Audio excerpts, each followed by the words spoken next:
2. La ciencia de la deducción.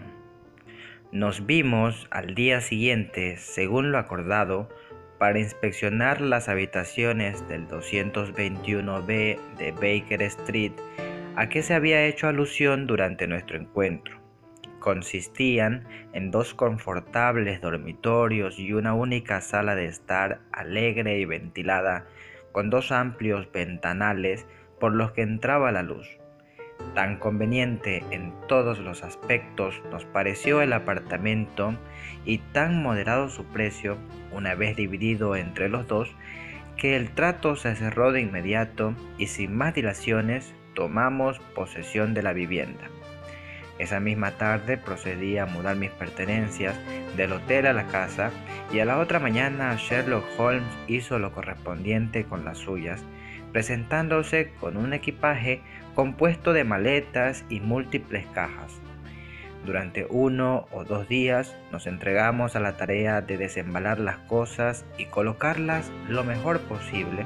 Salvado semejante trámite, fue ya cuestión de hacerse al paisaje circundante e ir echando raíces nuevas. No resultaba ciertamente Holmes hombre de difícil convivencia. Sus maneras eran suaves y sus hábitos regulares. Pocas veces le sorprendían las 10 de la noche fuera de la cama e indefectiblemente al levantarme yo por la mañana había tomado ya el desayuno y enfilado la calle. Algunos de sus días transcurrían íntegros en el laboratorio de química o en la sala de disección, destinando otros, ocasionalmente, a largos paseos que parecían llevarle hasta los barrios más bajos de la ciudad. Cuando se apoderaba de él la fiebre del trabajo, era capaz de desplegar una energía sin parangón, pero a trechos y con puntualidad fatal caía en un extraño estado de abulia y entonces, y durante días, permanecía extendido sobre el sofá de la sala de estar sin mover apenas un músculo o pronunciar palabra de la mañana a la noche. En tales ocasiones no dejaba de percibir en sus ojos cierta expresión perdida y como ausente que, a no ser por la templanza y limpieza de su vida toda, me habría atrevido a imputar al efecto de algún narcótico. Conforme pasaban las semanas, mi interés por él y la curiosidad que su proyecto de vida suscitaba en mí fueron haciéndose cada vez más patentes y profundos. Su misma apariencia y aspecto externos eran a propósito para llamar la atención del más casual observador. En altura andaba antes por encima que por debajo de los 6 pies, aunque la delgadez extrema exageraba considerablemente esa estatura. Los ojos eran agudos y penetrantes, salvo en los periodos de sopor a que he aludido, y su fina nariz de ave rapaz le daba no sé qué aire de viveza y determinación. La barbilla, también prominente y maciza, delataba en su dueño a un hombre con firmes resoluciones. Las manos aparecían siempre manchadas de tinta y distintos productos químicos, siendo sin embargo de una exquisita delicadeza, como innumerables veces eché de ver por el modo en que manejaba Holmes sus frágiles instrumentos de física. ¿Acaso el lector me esté calificando ya de entrometido e impertinente en vista del mucho que este hombre excitaba mi curiosidad y de la solicitud impertinente con que procuraba yo vencer la reserva en que se hallaba envuelto todo lo que a él concernía? No sería ecuánime, sin embargo, antes de dictar sentencia, echar en olvido hasta qué punto sin objeto era entonces mi vida y qué pocas cosas a la sazón podían animarla. Siendo el que era mi estado de salud, solo en días de tiempo extraordinariamente benigno me estaba permitido aventurarme al espacio exterior, faltándome los demás amigos con quienes endulzar la monotonía de mi rutina cotidiana. En semejantes circunstancias, acogí casi con entusiasmo el pequeño misterio que rodeaba a mi compañero, así como la oportunidad de matar el tiempo probando a desvelarlo. no seguía la carrera médica. Él mismo, respondiendo a cierta pregunta, había confirmado el parecer de Stanford sobre semejante punto.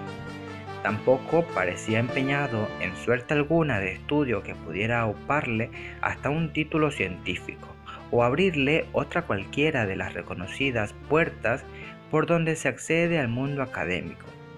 Pese a todo, el celo puesto en determinadas labores era notable y sus conocimientos, excéntricamente circunscritos a determinados campos tan amplios y escrupulosos que daban lugar a observaciones sencillamente asombrosas, imposible resultaba que un trabajo denodado y una información en tal grado exacta no persiguieran un fin concreto. El lector poco sistemático no se caracteriza por la precisión de los datos acumulados en el curso de sus lecturas. Nadie satura su inteligencia con asuntos menudos a menos que tenga alguna razón de peso para hacerlo así. Si sabía un número de cosas fuera de lo común, ignoraba otras tantas de todo el mundo conocidas. De literatura contemporánea, filosofía y política, estaba casi completamente en ayunas. Cierta vez que saqué yo a colación el nombre de Thomas Carlyle, me preguntó con la mayor inocencia quién era aquel y lo que había hecho. Mi estupefacción llegó, sin embargo, a su cenit cuando descubrí por casualidad que ignoraba la teoría copernicana y la composición del sistema solar. El que un hombre civilizado desconociese en nuestro siglo XIX que la Tierra gira en torno al Sol, se me antojó un hecho tan extraordinario que apenas si podía darle crédito. «Parece usted sorprendido», dijo, sonriendo ante mi expresión de asombro. «Ahora que me ha puesto usted al corriente, haré lo posible por olvidarlo». «¿Olvidarlo?». «Entiéndame», explicó, «considero que el cerebro de cada cual es como una pequeña pieza vacía que vamos amueblando con elementos de nuestra elección. Un necio echa mano de cuanto encuentra a su paso, de modo que el conocimiento que pudiera serle útil o no encuentra cabida o, en el mejor de los casos, se halla tan revuelto con las demás cosas que resulta difícil dar con él. El operario hábil selecciona con sumo cuidado el contenido de ese vano disponible que es su cabeza. Solo de herramientas útiles se compondrá su arsenal, pero éstas serán abundantes y estarán en perfecto estado. Constituye un grave error el suponer que las paredes de la pequeña habitación son elásticas o capaces de dilatarse indefinidamente. A partir de cierto punto, cada nuevo dato añadido desplaza necesariamente a otro que ya poseíamos.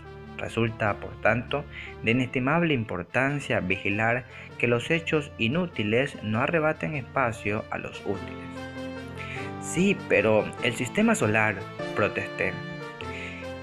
«¿Y qué se me da a mí el sistema solar?», interrumpió ya impacientado. «Dice usted que giramos en torno al Sol.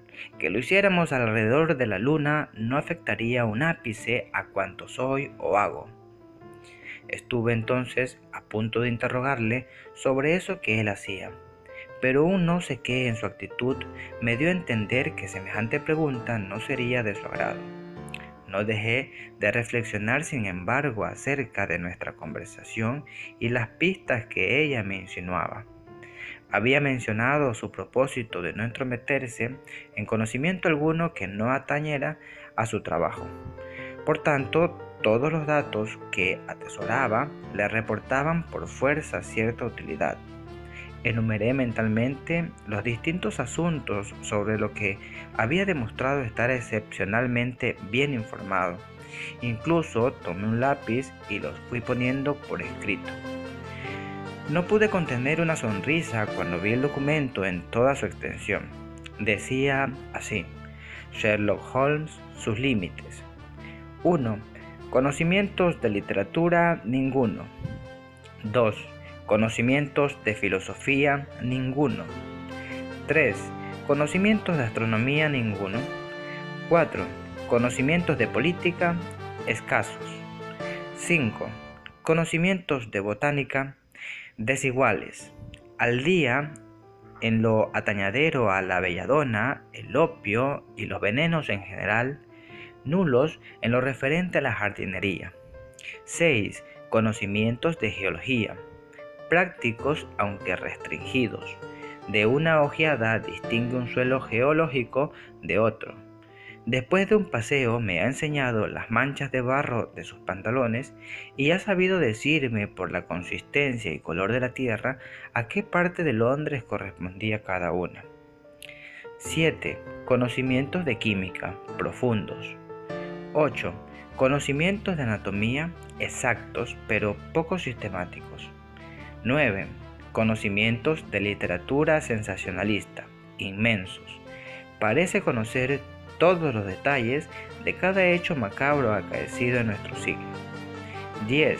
Toca bien el violín. 11. Experto boxeador y esgrimista de palo y espada. 12.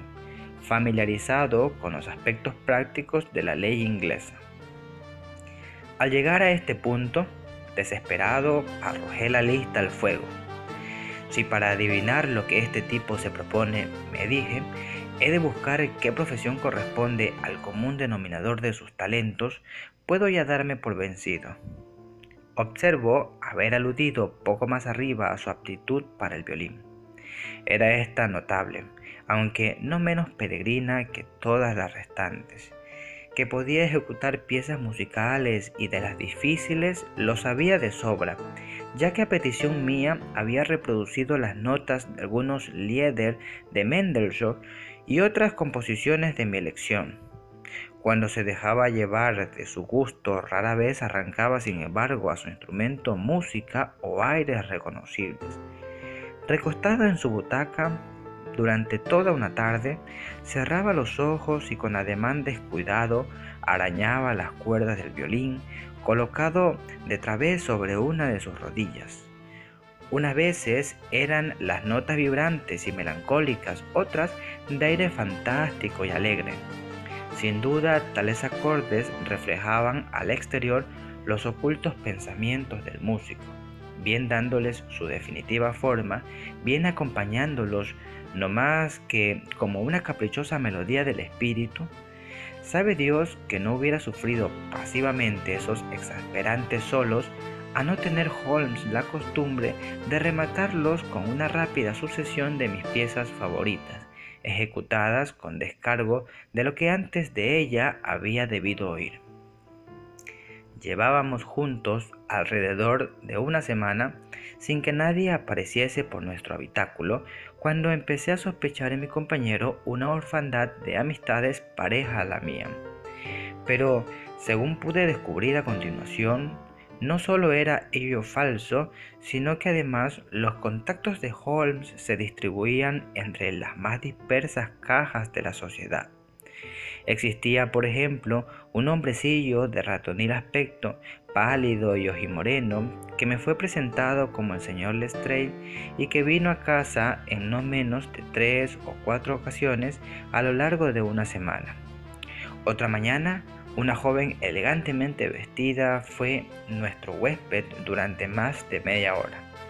A la joven sucedió por la noche un tipo harapiento y de cabeza cana, la clásica estampa del buhonero judío, que parecía hallarse sobre ascuas y que a su vez dejó paso a una raída y probeta señora. Un día estuvo mi compañero departiendo con cierto caballero anciano y de melena blanca como la nieve. Otro recibió a un mozo de cuerda que venía con su uniforme de pana. Cuando alguno de los miembros de esta abigarrada comunidad hacía acto de presencia, solía Holmes suplicarme el usufructo de la sala y yo me retiraba entonces a mi dormitorio. Jamás dejó de disculparse por el trastorno que de semejante modo me causaba. Tengo que utilizar esta habitación como oficina, decía, y la gente que entra en ella constituye mi clientela. ¿Qué mejor momento para interrogarle a quemarropa? Sin embargo, me vi siempre sujeto por el recato de no querer forzar la confidencia ajena. Imagina que algo le impedía dejar al descubierto ese aspecto de su vida. cosa que pronto me desmintió él mismo, yendo derecho al asunto sin el menor requerimiento de mi parte. Se cumplía, como bien recuerdo, el 4 de marzo, cuando, habiéndome levantado antes que de costumbre, encontré a Holmes despachando su aún inconcluso desayuno. Tan hecha estaba la patrona a mis hábitos poco madrugadores, que no hallé ni el plato aparejado ni el café dispuesto. Con la característica y nada razonable petulancia del común de los mortales, llamé entonces al timbre y anuncié muy cortante que esperaba mi ración. Acto seguido, tomé un periódico de la mesa e intenté distraer con él el tiempo mientras mi compañero terminaba en silencio su tostada. El encabezamiento de uno de los artículos estaba subrayado en rojo y a él, naturalmente, dirigí en primer lugar mi atención. Sobre la raya encarnada aparecían estas ampulosas palabras: el libro de la vida. Y a ella seguía una demostración de las innumerables cosas que a cualquiera le sería dado deducir, no más que sometiendo a examen preciso y sistemático los acontecimientos de que el azar le hiciese testigo. El escrito se me antojó una extraña mezcolanza de agudeza y disparate. A sólidas y apretadas razones sucedían inferencias en exceso audaces o exageradas. Afirmaba el autor poder adentrarse, guiado de señales tan someras como un gesto, el estremecimiento de un músculo o la mirada de un ojo en los más escondidos pensamientos de otro hombre. Según él, la simulación y el engaño resultaban impracticables delante de un individuo avesado al análisis y a la observación. Lo que éste dedujera sería tan cierto como las posiciones de Euclides. Lo que éste dedujera sería tan cierto como las proposiciones de Euclides. Tan sorprendentes serían los resultados que el no iniciado en las rutas por donde se llega de los principios a las conclusiones habría por fuerza de creerse en presencia de un auténtico nigromante. A partir de una gota de agua, decía el autor, cabría al lógico establecer la posible existencia de un océano Atlántico o unas cataratas del Niágara, aunque ni de lo uno ni de lo otro hubiese tenido jamás la más mínima noticia. La vida toda es una gran cadena cuya naturaleza se manifiesta a la sola vista de un eslabón aislado.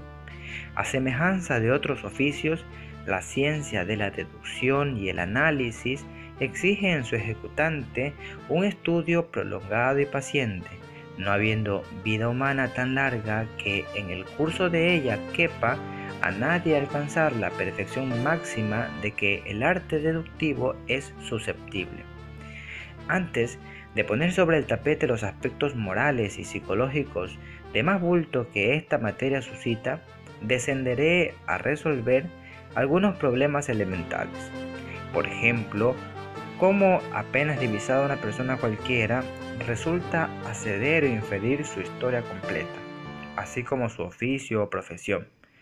Parece un ejercicio pueril y sin embargo afina la capacidad de observación, descubriendo los puntos más importantes y el modo como encontrarles respuestas. Las uñas de un individuo, las mangas de su chaqueta, sus botas, la rodillera de los pantalones, la callosidad de los dedos pulgar e índice, la expresión facial, los puños de su camisa, todos estos detalles, en fin, son prendas personales por donde claramente se revela la profesión del hombre observado. Que semejantes elementos, puestos en juntos, no iluminen al inquisidor competente sobre el caso más difícil, resulta sin más inconcebible. Valiente sarta de sandeces, grité, dejando el periódico sobre la mesa con un golpe seco. Jamás había leído en mi vida tanto disparate. ¿De qué se trata?, preguntó Sherlock Holmes. De un artículo, dije, apuntando hacia él con mi cucharilla mientras me sentaba para dar cuenta de mi desayuno. Veo que lo ha leído, ya que está subrayado por usted. No niego habilidad al escritor, pero me subleva lo que dice. Se trata, a ojos vista de uno de esos divagadores de profesión a los que entusiasma elucubrar preciosas paradojas en la sociedad de sus despachos. Pura teoría. ¿Quién lo viera encerrado en el metro, en un vagón de tercera clase, frente por frente de los pasajeros y puesto a la tarea de ir adivinando las profesiones de cada uno? Apostaría uno a 1000 en contra suya. Perdería usted su dinero, repuso Holmes tranquilamente. En cuanto al artículo, es mío. ¿Suyo? Sí, soy aficionado tanto a la observación como a la deducción. Esas teorías expuestas en el periódico y que a usted se le antojan tan quiméricas, vienen a ser en realidad extremadamente prácticas, hasta el punto que de ellas vivo. ¿Cómo?, pregunté involuntariamente. Tengo un oficio muy particular, sospecho que único en el mundo. Soy detective asesor. Verá ahora lo que ello significa. En Londres abundan los detectives comisionados por el gobierno y no son menos los privados. Cuando uno de ellos no sabe muy bien por dónde anda, acude a mí y yo lo coloco entonces sobre la pista.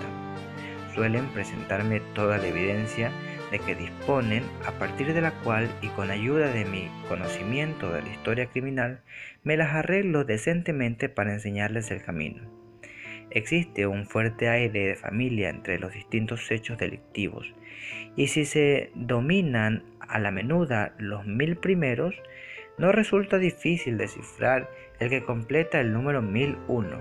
Lestrade es un detective bien conocido.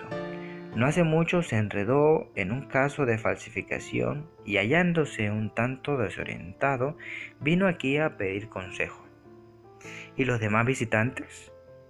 Proceden en la mayoría de agencias privadas de investigación. Son gente que está a oscuras sobre algún asunto y acude a buscar un poco de luz. Atiendo a su relato, doy mi opinión y presento la minuta. ¿Pretende usted decirme, atajé, que sin salir de esta habitación se las compone para poner en claro lo que otros, en contacto directo con las cosas e impuestos sobre todos sus detalles, solo ven a medias? Exactamente. Poseo en ese sentido una especie de intuición. De cuando en cuando surge un caso más complicado y entonces es menester ponerse en movimiento y echar alguna que otra ojeada. Sabe usted que he atesorado una cantidad respetable de datos fuera de lo común. Este conocimiento facilita extraordinariamente mi tarea. Las reglas deductivas por mí sentadas en el artículo que acaba de suscitar su desdén me prestan además un inestimable servicio. La capacidad de observación constituye en mi caso una segunda naturaleza. Pareció usted sorprendido cuando, nada más conocerlo, observé que había estado en Afganistán. Alguien se lo dijo, sin duda. En absoluto. Me constaba esa procedencia suya de Afganistán. El hábito bien afirmado imprime a los pensamientos una tan rápida y fluida continuidad que me vi abocado a la conclusión sin que llegaran a hacérseme siquiera manifiestos los pasos intermedios. Estos, sin embargo, tuvieron su debido lugar. Helos aquí, puestos en orden. Hay delante de mí un individuo con aspecto de médico y militar a un tiempo. Luego se trata de un médico militar. Acaba de llegar del trópico porque la tez de su cara es oscura y ese no es el color suyo natural, como se ve en la piel de sus muñecas. Según lo pregona su macilento rostro, ha experimentado sufrimientos y enfermedades. Le han herido en el brazo izquierdo, lo mantiene rígido y de manera forzada. ¿En qué lugar del trópico es posible que haya sufrido un médico militar semejantes contrariedades, recibiendo además una herida en el brazo? Evidentemente en Afganistán. Esta concatenación de pensamientos no duró el espacio de un segundo. Observé entonces que venía de la región afgana y usted se quedó con la boca abierta. Tal como me ha relatado el lance, parece cosa de nada, dije sonriendo. Me recuerda usted a Dupin de Allan Poe. Nunca imaginé que tales individuos pudieran existir en realidad. Sherlock Holmes se puso en pie y encendió la pipa. Sin duda cree usted halagarme estableciendo un paralelo con Dupin, apuntó. Ahora bien, en mi opinión, Dupin era un tipo de poca monta. Ese expediente suyo de irrumpir en los pensamientos de un amigo con una frase oportuna tras un cuarto de hora en silencio, tiene mucho de histriónico y superficial. No le niego desde luego talento analítico, pero dista infinitamente de ser el fenómeno que Poe parece haber supuesto. ¿Ha leído usted las obras de Gaboriau?, pregunté. ¿Responde Lecoq a su ideal detectivesco? Sherlock Holmes arrugó sarcástico la nariz. Lecoq era un chapucero indecoroso, dijo con la voz alterada, que no tenía sino una sola cualidad, a saber, la energía. Cierto libro suyo me pone sencillamente enfermo. En él se trata de identificar a un prisionero desconocido, sencillísima tarea que yo hubiera ventilado en 24 horas y para la cual Lecoq precisa poco más o menos 6 meses. Ese libro merecía ser repartido entre los profesionales del ramo como manual y ejemplo de lo que no hay que hacer. Hirió algo mi amor propio al ver tratados tan displicentemente a dos personas que admiraba. Me aproximé a la ventana y tuve durante un rato la mirada perdida en la calle llena de gente. No sé si será este tipo muy listo, pensé para mis adentros, pero no cabe la menor duda de que es un engreído. No quedan ya crímenes ni criminales, prosiguió en tono quejumbroso. ¿De qué sirve en nuestra profesión tener la cabeza bien puesta sobre los hombros? Sé de cierto que no me faltan condiciones para hacer mi nombre famoso. Ningún individuo, ahora o antes de mí, puso jamás tanto estudio y talento natural al servicio de la causa detectivesca. ¿Y para qué? No aparece gran caso criminal. A lo sumo me cruzo con alguna que otra chapucera villanía tan transparente que su móvil no puede hurtarse siquiera los ojos de un oficial de Scotland Yard. Persistía en mí el enfado ante la presuntuosa verbosidad de mi compañero, de manera que juzgué conveniente cambiar de tercio. ¿Qué tripa se le ha roto al tipo aquel?, pregunté señalando a cierto individuo fornido y no muy bien trajeado que a paso lento recorría la acera opuesta sin dejar al tiempo de lanzar unas presurosas ojeadas a los números de cada puerta. Portaba en la mano un gran sobre azul y su traza era a la vista la de un mensajero. ¿Se refiere usted seguramente al sargento retirado de la Marina?, dijo Sherlock Holmes. Fanfarrón, pensé para mí, sabe que no puedo verificar su conjetura. Apenas si este pensamiento había cruzado mi mente cuando el hombre que espiábamos percibió el número de nuestra puerta y se apresuró a atravesar la calle. Oímos un golpe seco de aldaba, una profunda voz que venía de abajo y el ruido pesado de unos pasos a lo largo de la escalera. «Para el señor Sherlock Holmes», exclamó el extraño, y entrando en la habitación, entregó la carta a mi amigo. Era el momento de bajarle a éste los humos. ¿Quién le hubiera dicho, al soltar aquella andanada en el vacío, que iba a verse de pronto en el brete de hacer la buena? Pregunté entonces con mi más acariciadora voz. «Buen hombre, ¿tendría usted la bondad de decirme cuál es su profesión?» «Ordenanza, señor», dijo con un gruñido. «Me están arreglando el uniforme». «¿Qué era usted antes?», inquirí mientras miraba maliciosamente a Sherlock Holmes con el rabillo del ojo. «Sargento, señor. Sargento de Infantería Ligera de la Marina Real». «No hay contestación». «Perfectamente, señor». Y juntando los talones, saludó militarmente y desapareció de nuestra vista.